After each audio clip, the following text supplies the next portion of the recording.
It's time for Screen Junkies Movie Fights.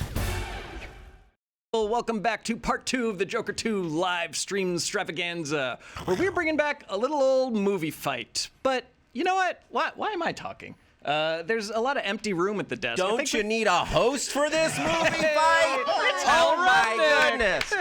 What's going on, folks? My name is Hal Rudnick, and we are going to have a barn burner of a Joker movie fight. That's right. Smoke 'em if you got 'em, just like the Joker. Or, you know, to put it in today's parlance, vape 'em if you got 'em. Why so serious? Let's jump into this. Okay, so first off, arguing about Joker Folie, Deux. He is a movie fights veteran, host of the greatest pod. It's Ed Greer. Hey! Ed Greer, great to have you here. Next up, you've seen her on GameSpot and Fandom Entertainment. She is also a lover of Goosebumps. Come on, who isn't? Bailey Meyers. That's me. Hi. Hello. Great to see you, Bailey. And this next gentleman needs no introduction, so let's just jump into it. All right. I'm kidding. Last but not least, he is the head writer of Honest Trailers and one of the last original... Oh, he is the last original Screen Junkie standing. They're all gone. They all are in their graves, just like the... can we spoil the movie on this? Yes. Oh, yeah, please. Just like the Joker is now. My old pal, Spencer Gilbert. Great to see you, Hal. Spencer Gilbert, great to see you here. So we don't have a fact checker today. And so I'm just going to ask, keep it above board, no fibbing, no lying, and just make it convincing. Okay? So I won't know the difference.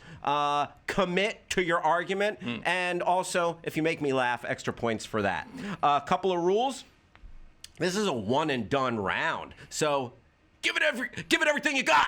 And whoever wins this round will meet a special final boss in a speed round. All right, so good luck with this, because you're gonna need it.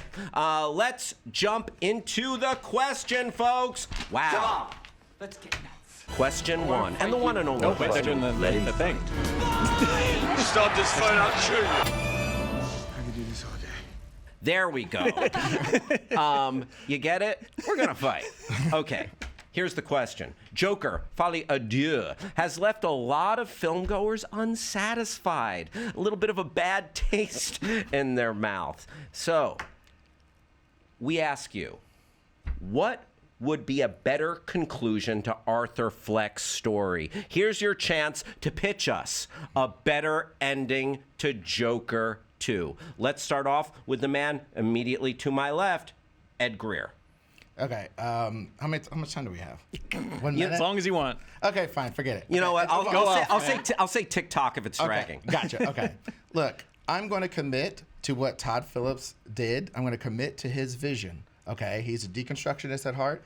At the end of that movie, he sets up a character that could conceivably grow into his own Joker by slashing his own mouth after he stabs I feel like Arthur. we didn't really say what actually happens in the end. Give him a quick recap of that. The courtroom blows up, and then Joker stumbles into the street, gets picked up by some dudes who are gonna conceivably be his gang or whatever, but he rejects them almost instantly, runs to the classic steps, meets Harley, says he doesn't want to be the Joker anymore. Harley says, what do we need you for if you're not the Joker? Bounces on him. He's like, damn. Then he gets arrested, put back into prison. Then he gets stabbed up by a dude who then, after he stabs him, after telling him a stupid joke and stabbing him, he cuts his own mouth and starts laughing maniacally as the Joker dies. That's the ending.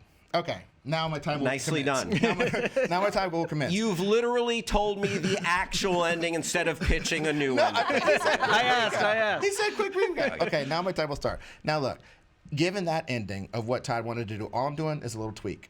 I'm doing Todd's vision. The Joker is in the car after the explosion of the courtroom. The Joker gang guys grab him up, they put him in the car. He is in the car with them, and then he thinks, maybe I'm going to reject them, maybe I'm not going to. And then a black-socked fist punches through the side window, cutting himself, almost fatally probably, punching one of the guys. The other driver gets out of the car and runs away. And we see these two arms pull Arthur Fleck out of the back seat. And it is a guy in like the worst Batman suit of all time. He's got like socks on his hands instead of gauntlets. He's got wonky ears. He looks so stupid. His black eye makeup is showing and it's running down his mouth because he's so sweaty. And he's kind of fat. And he grabs he grabs Arthur and he goes, "I've been waiting my whole life for an enemy like you." And he grabs him and throws him in a 1957 Chevy, those ones with the fins on the side. And it's all Adam West. And it's all murdered out in black. And he throws Joker in there and he takes him to a dank warehouse cave sort of situation in a basement. And he ties him up and he starts punching him and he goes, "One day you'll be tough enough to fight me." And he starts punching him and beating the shit out of him. And that whole scene I said of him yanking the Joker out of the car, that is seen on a helicopter. And way in Wayne Manor, a young Bruce Wayne is looking at that guy going, that seems like a pretty good idea. And then we cut out. Got it. Okay. Wow. Quite a journey there. I like the tie-in to the Batman universe. Nicely done, Ed. Bailey, hit us with what you got. All right. I also want to take what Todd Phillips did and just keep doing it, but better and more effectively. I think he needs to commit more to it being a musical. We need a big, bombastic musical finale. We have had a musical about a murderer in prison who has a courtroom scene. And do you know how that one ends? With them winning an Oscar. But more importantly, with the hot honey rag, it was Chicago. Chicago's incredible. Have Arthur get off scot-free. Have the defense work. Make him go on tour with Harley Quinn. The dream sequences are no longer dream sequences. They're real. He's doing fun comedy musical bits about the people he murdered who are, I don't know, behind him like backup dancers, but like in Les Mis, you know? The dead people all show up at the end at Les Mis. Do that too. And then also, you can even put it on a mountaintop. Do a Sound of Music finale. All the musicals that he's been wanting to reference, he finally references in this one big, giant, bombastic finale that concludes it the way a musical is concluded. Everyone shows up and sings the big final number, and we learn a lesson or we don't, whatever. And then they win an Oscar. That's how that went last time. That's the climactic, best song, best musical performance. Some kind of Oscar is going to go to that sequence, according to Bailey Meyers. Exactly. Spencer, where are you at on this new ending? All right, I got a pitch for you. It's a lot like Ed's. But there's some subtle differences. So, Joker's going to give his final speech, his closing arguments. He's still in Foghorn Leghorn mode, which is another thing I actually liked about the movie. I always love a good Southern lawyer imitation. That'll always be on me. The bomb goes off before he can renounce being the Joker. He is dragged out of there. It's a more coordinated extraction of him rather than kind of the random violence that it was in the movie. And he's taken to see the ringleader of the Joker gang. It is it's a tween Bruce Wayne. I'm going to be real. Bruce Wayne's been Joker-fied, you guys. He's been Joker-pilled. Whoa. If this movie is about the effect that the Joker's had on society out at large, whose prime age and influence to be sucked up in that, but like a little, whatever version of an iPad kid there was in, what year is this? 70? 81 Elseworlds, yeah, exactly. So Bruce Wayne has been Joker-fied. He's got a whole gang of Jokers down in the caves below his house because he's a basement dweller. Each clown is subtly referencing a different version of the Joker, like in makeup style. Like it's kind of like a Heath Ledger-ish looking one. Maybe you can't get Heath Ledger, but maybe you could get like one of them to come back. Little Deadpool, I like it. Yeah, it's cinematic Jokerverse, if you will. Yes. Cesar Romero. And Harley. So Harley has been working on the outside with little Bruce Wayne to kind of assemble this Joker gang that he's going to inherit, and they're going to build their mountain. They're going to get their revenge on whatever. But just like in the film, Joker's not in with it because he's Arthur. He's not. He just wants to smash with Harley, and he's just like, I can't do this. I just want to be with you. I just want to run away. They see that he's not committed to the vision, and you have a similar ending where Joker is killed by the Joker, but it's a whole swarm of people who've been Joker-fied, Joker-pilled, just taking the Joker's message too far and taking it too literally. They're all, like Caesar style, stabbing him and beating him to death along with a teenage Bruce Wayne. It's an Elseworld story. Bruce Wayne's the leader of the Joker gang now. Nobody gets what they want in this life, and I think that's one of the messages. All right, rewriting everything. Listen, if Harley Quinn doesn't have to be a psychiatrist in this movie and meet him a different way, mix it up, fight it out. What do you dislike about each other's arguments?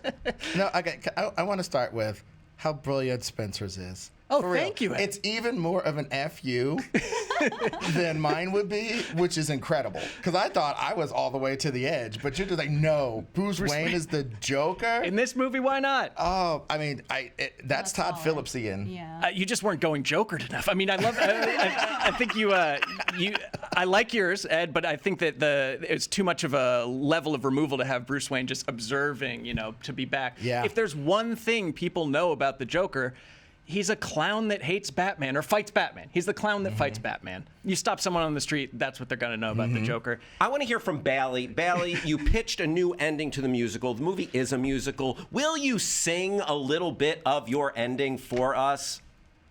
I would love to. Thank you, Hal.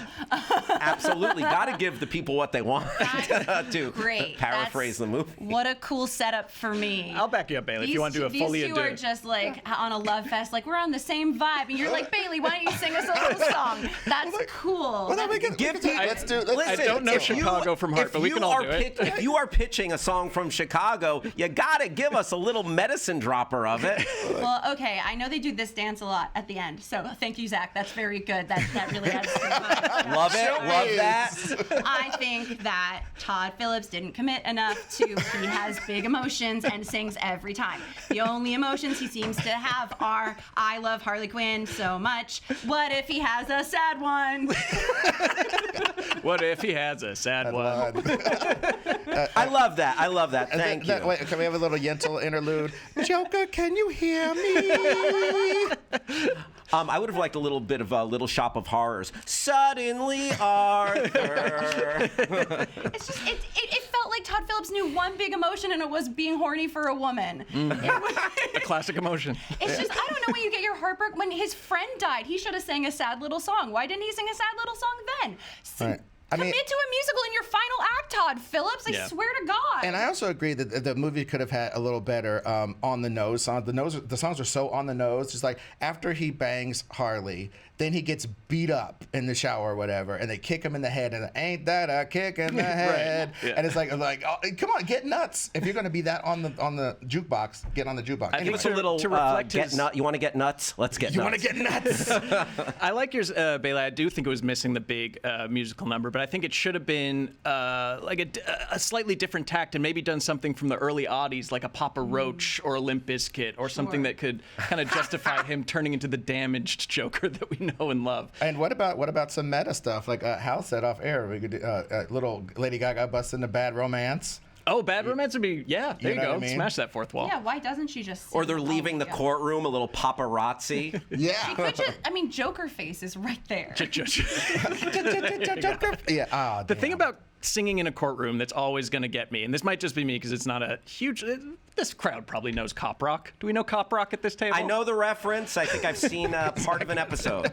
So, a singing cop show that got canceled after one season. Yes. One Yeah. season, you say? That's surprising. an entire season, though. No, someone's on the first episode of this and said, yes, don't pause this. Don't leave this video, but write down on your notepad next to your laptop, Cop Rock. And after this, go watch Cop Rock because it's a courtroom drama where the emotions of the courtroom get so high that the entire jury has to get up and be like, guilty, he's guilty, we think that this guy's guilty. And that it doesn't stop there. It's got like 6 episodes. I think they're all on YouTube, and it is definitely worth your time. Better than Joker 2. Pretty cavalier way to sentence a man to life in prison.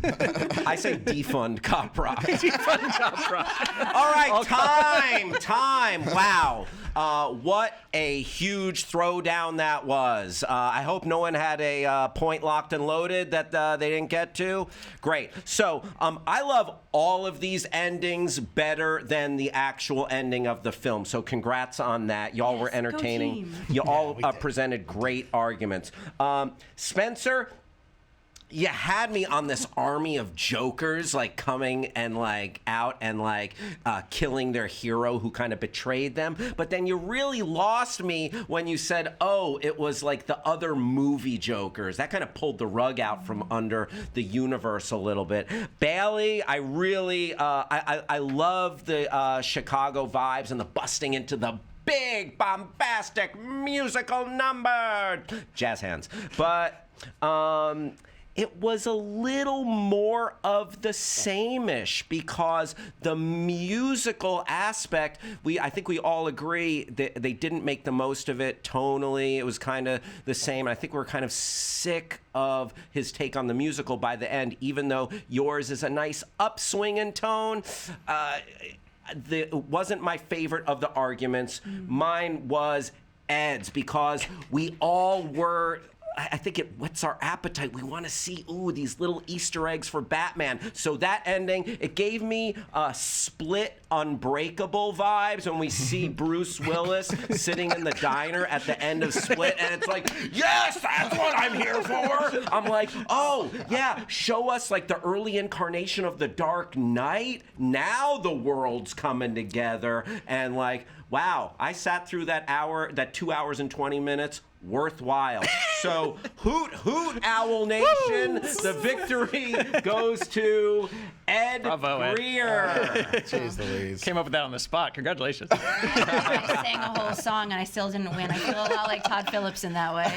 Don't worry, we'll clip it. It'll live on We'll forever. give you a 37-minute standing ovation. Thank you. That's basically like spitting in my face.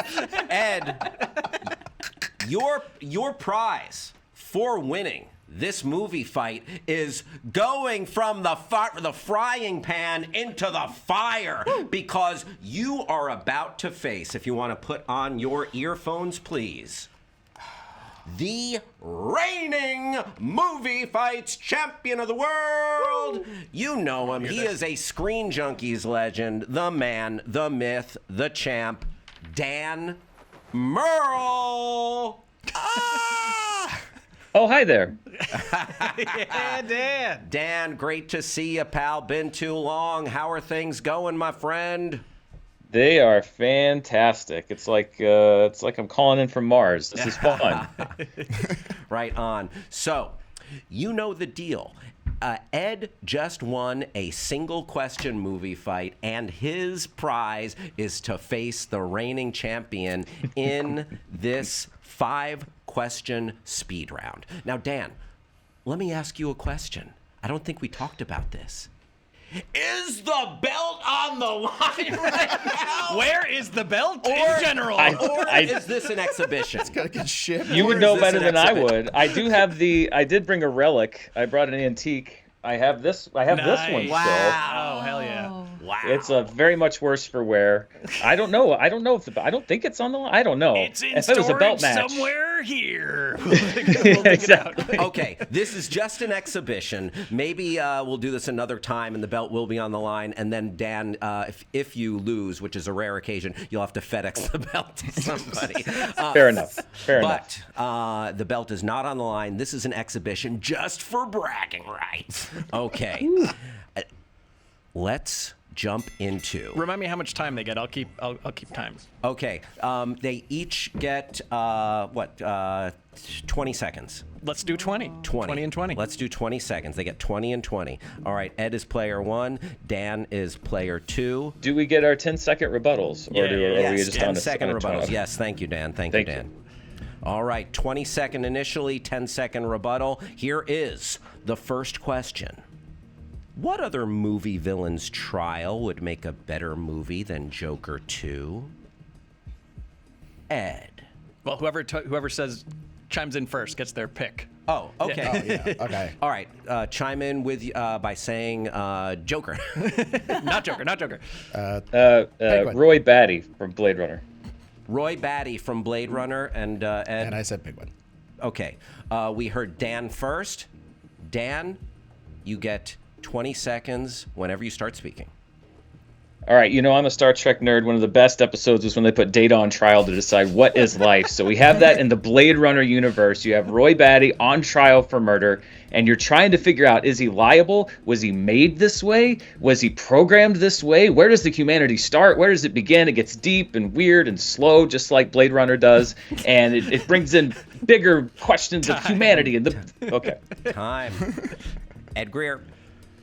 I think the Penguin could make a very good case that he was doomed from the start. He's all messed up. His foot's all weird. He's got a weird nose. He's all scarred up. His mom's overbearing. He could just do, if the Melendez brothers could almost get off, you know what I mean? Like, I think he's got a lot of stuff in the chamber, and he's trying to diversify the mafia. He's like, Time. 10-second rebuttal. Dan Merle. I think you just pitched Joker Folie Deux, but with the Penguin. And spoiler alert, he's guilty because he's a mobster. This is much more about like deeper questions, and I think it'd be a much more interesting movie than just putting a gangster on trial, a mobster on trial. Time. And Ed, rebuttal. I would just have the guy that played the Inquisitor in Star Trek come and just ruin Roy Batty's argument, because there would be nobody as good as Riker to get Roy Batty off. So I'd just be like, this toaster is talking a bunch of crap. Put him in jail. Time. All right. You know what?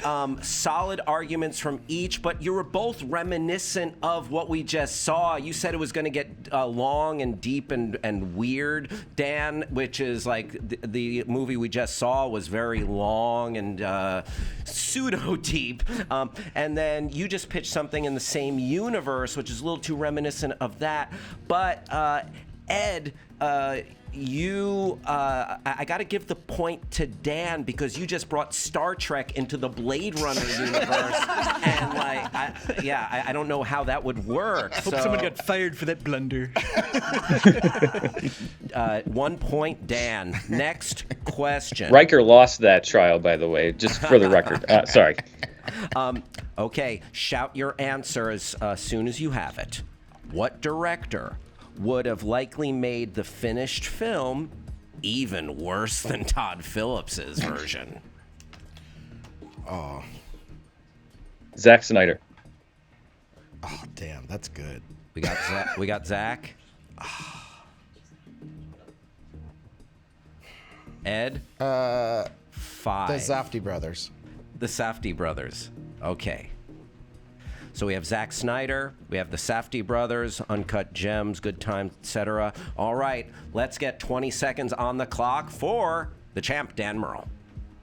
If you thought Joker Folie Deux was too long and too dark and too up its own butthole, wait till you see Zack Snyder's Joker Folie Deux.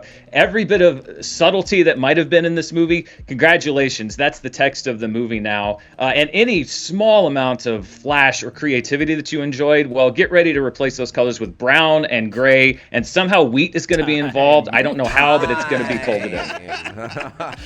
Somehow wheat is going to be involved. All right, Ed. 20 seconds on the clock. Safdie brothers, whenever you're ready.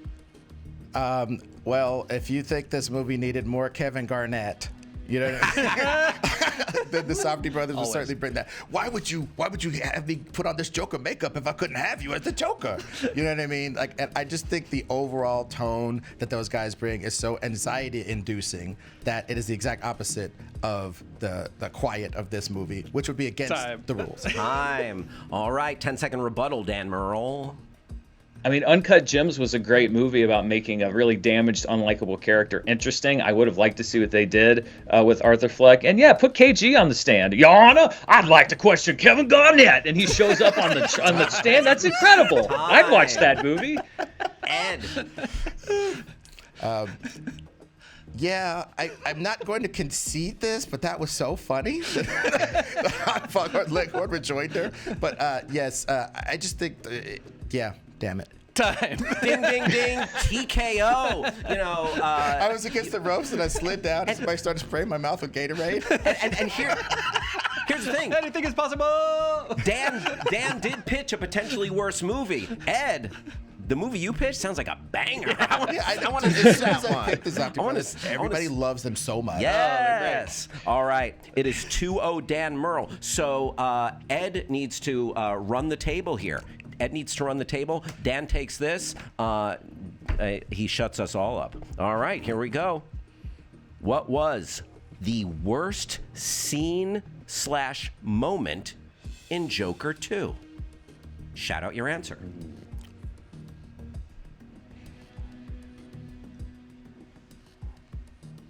I think the opening. What? I think the opening. The opening, the cartoon opening. No, not the cartoon opening. When he gets to prison. Oh, okay. Okay. The sequence where he gets to prison. Gotcha. Dan. I'm going to say his speech to the jury. His at the end closing when he says argument? there is no Joker. Gotcha. The speech on the stool, the closing argument to the jury. Yeah. Okay. We heard Ed first. The intro when he gets to prison. Dan has the closing arguments. Ed, 20 seconds on the clock. Look, man, I understand I'm on a flaming ship, but I'm going to go down fighting with my saber. And I'm telling you, that opening scene is way worse than anything else. Hey, tell us a joke, Arthur. You got a joke for us, Arthur? They say that 15 times, dude. There's got to be more variety to his life in prison. But no, you got a joke for us, Arthur. It was so, I knew a horrible movie was coming after that scene. There could be no return. Time. Dan. So the scene where he's talking to the jury, that should be the moment where everything comes together, and it was completely unmotivated and unset up. And instead of that being a powerful moment in the movie, I was sitting there going like, wait, what? Because like I get what they're doing, but like how did we get here? The movie completely failed to establish why he's saying that, and so the movie really had a moment that it needed that it didn't have. And so I think that like the critical structure Time. Rebuttal round, 10 seconds. Ed. I honestly think it's a horrible scene, but it kind of works for this horrible movie because the director is trying to tell you you're not going to get what you want. And in the penultimate scene where he's trying to do his best, F. Lee Bailey, he fumbles it that hard. It's a big screw you, and it's exactly what Todd wanted. So thusly, to me, it's a great scene. Dan. I think the opening sets the tone for the movie. It sets up his relationship with the guards and a lot of the stuff that pays off later. And yeah, the end, like I said, I admire the intention of it, but it's just the construction around it. It fell completely flat at a really important moment for me. Time. Ed takes this one. It was Todd Phillips' intention, and you're not going to get what you want. He renounced the Joker persona, and it works in the way Ed framed it there. 2-1. Question number 4. Joaquin Phoenix famously won an Oscar for his first go-round as Joker. We want to know, what's the worst performance ever from an Academy Award-winning actor or actress? So someone who's won the trophy, what's their worst performance for an Academy Award winner? Al Pacino in Son of a Woman. Al Pacino. Oh, and it doesn't have to be an Academy Award-winning performance. No. Yeah, the worst performance by an Academy Award-winning actor. You're gonna. It could be him and Jack and Jill. It could be Okay. Dunkachino. No? Okay. No, the person. Oh no, that's good. That's actually good. Yeah, That's a okay. brilliant That movie's performance. so bad. That's unfair. Al Pacino, Scent of a Woman, his Oscar-winning role. Yeah. And Dan. There's so many to choose from. I'm racking Yes. my brain here. I'm going to go 5, with 4, 3. Cuba Gooding Jr. in the movie Boat Trip. Oh, I was going to say radio. Okay. We're already demonetized. I thought he was going to say Snow Dogs. Okay. Okay. So we have Cuba Gooding versus Al Pacino in Scent of a Woman. Cuba Gooding Jr. in Boat Trip. Ed, we heard from you first. 20 seconds are on the clock. I'm just going big because this was so misunderstood by people as a great performance. It's maddening. And the fact that it beat Malcolm X, where Denzel Washington has played like 7 different characters throughout history of a biopic, it's just incredible that people gave that foghorn leghorn goofy ass performance and just over the top crap more precedence than other great performances. It's Time. Dan. Cuba Gooding Jr. won an Academy Award for basically having charisma. And yet, he is not able to inject 1 ounce of that charisma into Boat Trip, which is a god-awful movie. So many times you have a terrible comedy that's actually saved by the personality of somebody in it. Cuba Gooding Jr. can't even muster that. It is astonishing that he could not put in a good performance, a decent performance after winning an Oscar. 10-second rebuttal, Ed. To me, it's specious at best to say that Cuba Gooding Jr. won his Oscar for charisma, when in fact it was a great script by Cameron Crowe that he performed okay. Time. Dan. If we want to talk specious, this revisionist history around Al Pacino not being good in Scent of a Woman, go back and watch it. That scene where he dresses Chris O'Donnell down and talks about how dare you underestimate me and basically takes him down to size is brilliant, and he is great in that movie. All right. Wow. Solid arguments from both y'all. Blows were landed. But the thing that really got me, I loved when Ed brought in that context of Denzel and Malcolm X, because the pre-prison Malcolm X versus the post-prison Malcolm X, extraordinary. So just the context and the framework, that got me. So we are all tied up. Woo! We're going to our fifth and final question here. This is for all of the bragging rights. Joker 2 is looking to have a similar opening to Morbius. So, Joker 2 or Morbius? Better film. Morbius. Joker 2. We got Dan with Joker 2. We heard Morbius from Ed first. Ed, 20 seconds on the clock. Morbius promises a crappy movie about a stupid science fiction vampire who will never fight the Spider-Man. The Joker 2 is supposed to be a continuation of this beautiful, giant ascension of the Joker, and it is not. Thusly, one accomplished its goal and one did not. And time. Dan. First of all, Morbius did not even deliver a sci-fi Spider-Man villain movie. It was the worst piece of photocopied eight times garbage. I would rather watch Joker 2, which I think has interesting parts, and you're assuming that it was supposed to be the follow-through from Joker 1, which is what a lot of people assumed, whereas I think the movie was actually taking a far different trajectory. You can't punish the movie for not following through with your assumptions, and at least it's interesting, unlike Morbius. All right, Ed, 10-second rebuttal. I think interesting is the graveyard where we bury stuff that didn't work, just like the Joker 2. Morbius didn't work, but it wasn't trying to be a highfalutin Oscar thing, whereas Joker was. Time. Dan, 10 seconds.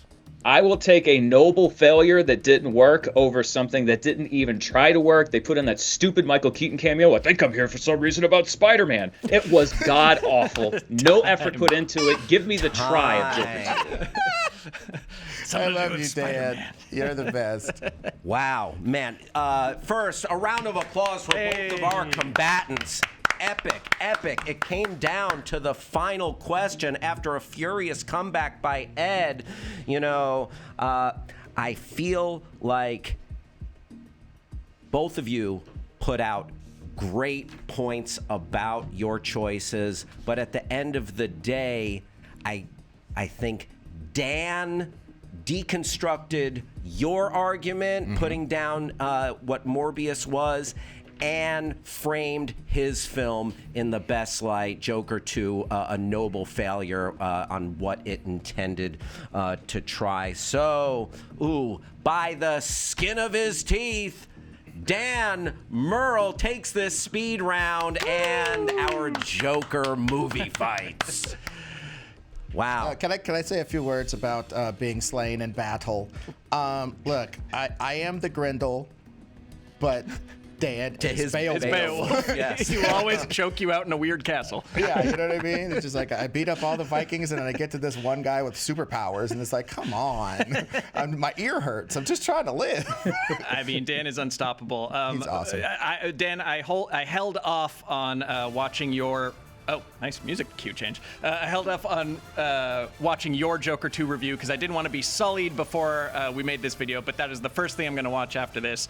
YouTube.com/Dan Merle Movies. He's the best in the business. Yes. Thank By the way, an answer that would have beaten all of you guys, the director that would have made the worst Joker movie, Petoff, the director of Catwoman starring Halle Berry. Of course. The singular Petoff. The singular named Petoff. Also, Halle Berry's Catwoman, she won an Oscar, and that was a terrible performance. Dude, oh man, that's right there. But this was so much fun. Spencer, Bailey Meyers, who's... not dead. We're going to do dead. a Q&A right after this, so we're going to move over to the couch with Bailey. Ed Greer, and my old pal Dan Merle, and Owl Nation. Percival's in the house. Percival's in the house. So much fun. Thank you for having me, Fandom, and I'll see you at the movie. Bye-bye. Bye-bye.